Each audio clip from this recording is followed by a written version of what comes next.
Hola, soy Domingo Sepúlveda y hoy quiero presentarles la exhortación bíblica llamada Neustán, cuando la bendición se transforma en idolatría.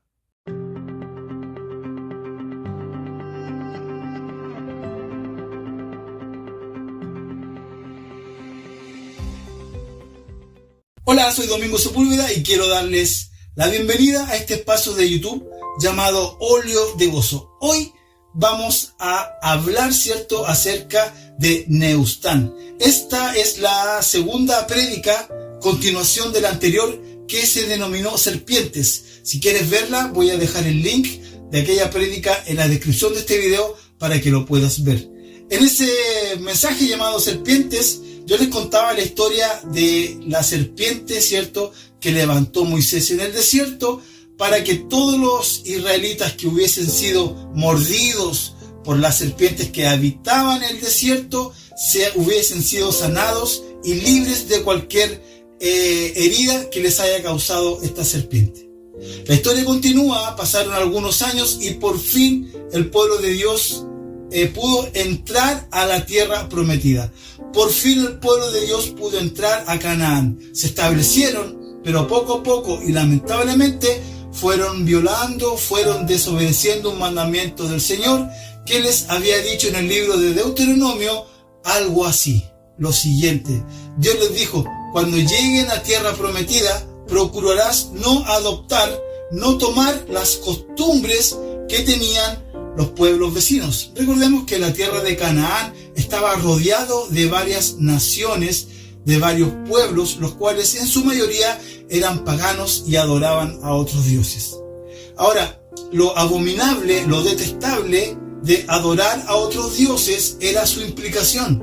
¿Por qué? Porque las personas que adoraban a estos dioses tenían que participar muchas veces en orgías, ¿cierto?, y de las cuales no siempre las mujeres estaban de acuerdo, y también tenían que dar a sus pequeños hijos en sacrificio vivo.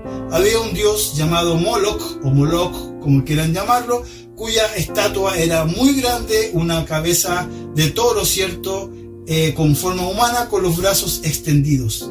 Debajo del brazo extendido ponían fuego y ponían a los niños vivos ahí en sacrificio para Moloch. Entonces no era un mandamiento de Dios porque sí, sino realmente el que seguía a estos dioses tenía que dar a sus hijos y denigrarse como especie humana. Sin embargo, el pueblo de Israel hizo caso omiso a estas advertencias de Dios y ellos también comenzaron a tener sus propios lugares altos, que eran lugares, ¿cierto?, que estaban generalmente sobre alguna colina, algún cerro, en donde ellos adquirían estas imágenes de los otros dioses y le prendían fuego, le prendían incienso.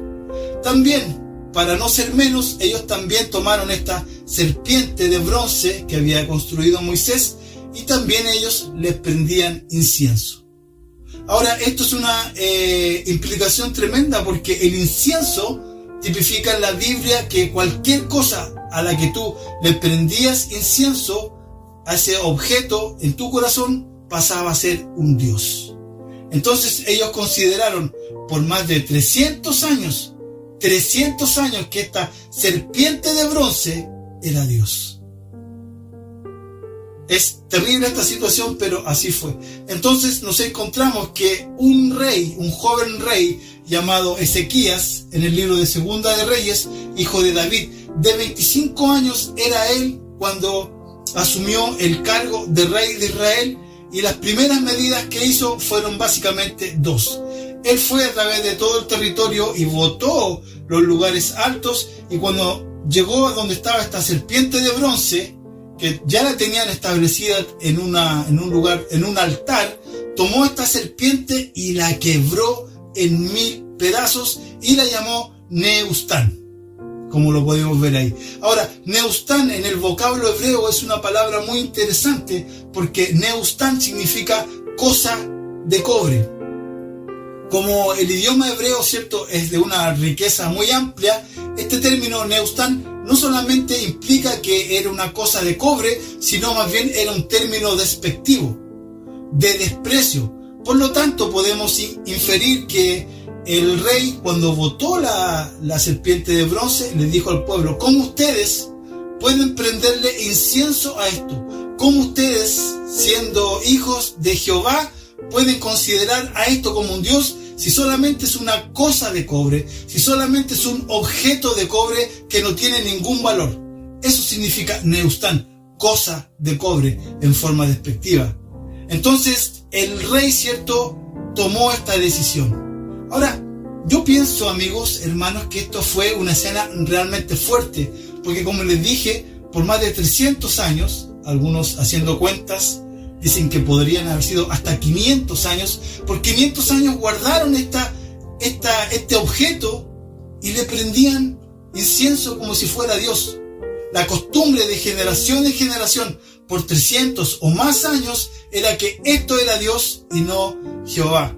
Entonces, de un momento a otro que llegue este joven, ¿cierto?, y derribe esto, debió haber sido muy fuerte a los ojos de las personas que vieron o supieron de esto, porque en realidad las costumbres, la religión, las tradiciones de hombres que van perdurando en el tiempo pasan a formar parte de la idiosincrasia de las personas y definitivamente pasan a ser más importantes que la palabra del Señor. Fue lo que pasó ahí. Es cierto, Dios ocupó este símbolo, Dios ocupó esta serpiente de bronce para hacer el milagro. Y la gente al final terminó adorando más al instrumento que al Dios que hizo ese instrumento para salvarlo de esa situación. Entonces, hasta el día de hoy también está, ¿cierto?, esa tentación, está ese peligro de que nosotros aún en el cristianismo tenemos nuestras propias serpientes de bronce, tenemos nuestras propias neustán. Me refiero que siempre está el peligro latente de poner solo a un predicador, de poner solo a esta persona, de poner solo a esta alabanza.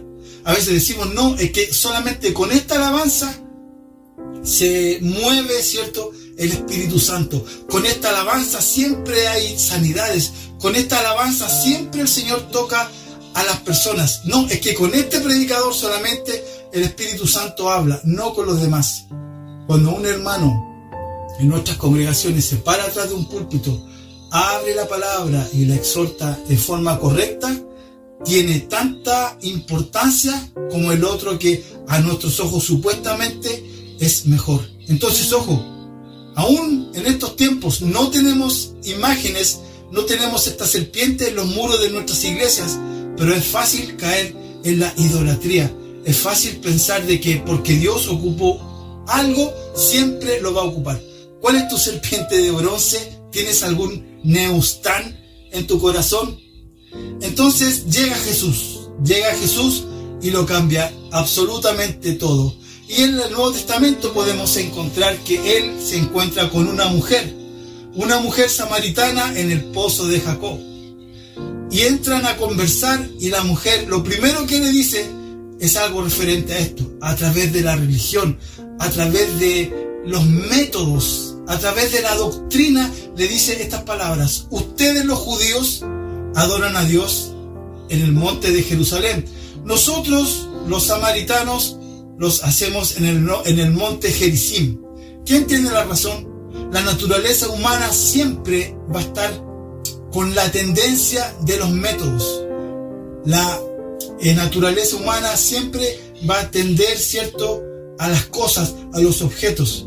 Pero Jesús le respondió de una manera excelente, de una manera brillante, y le dice a la mujer: ¿ustedes piensan que Dios se adora en este lugar? Nosotros pensamos que se adora en Jerusalén, lo cual era cierto, ¿no? Pero dice Jesús: la hora viene en el cual el que me quiera buscar y el que me quiera adorar lo va a hacer en espíritu y en verdad.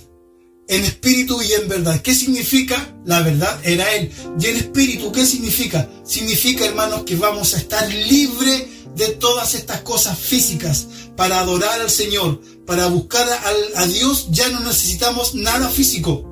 Ya no necesitamos cruces, crucifijos, rosarios, estatuas. Ya no necesitamos ninguna serpiente de bronce. Para poder buscar y adorar al Señor hay que hacerlo en espíritu, sin la dependencia de nada físico, de nada tangible.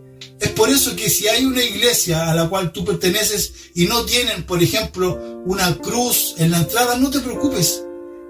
La cruz es un símbolo hermoso, sí, pero para buscar al Señor lo tienes que hacer en libertad de espíritu. Ya no hay nada que nos amarre, ya no hay nada, ¿cierto? Ya no nos regimos por cosas físicas. El apóstol Pablo escribió que el fruto del Espíritu Santo es amor, paz, gozo, benignidad, y para estas cosas no hay ley.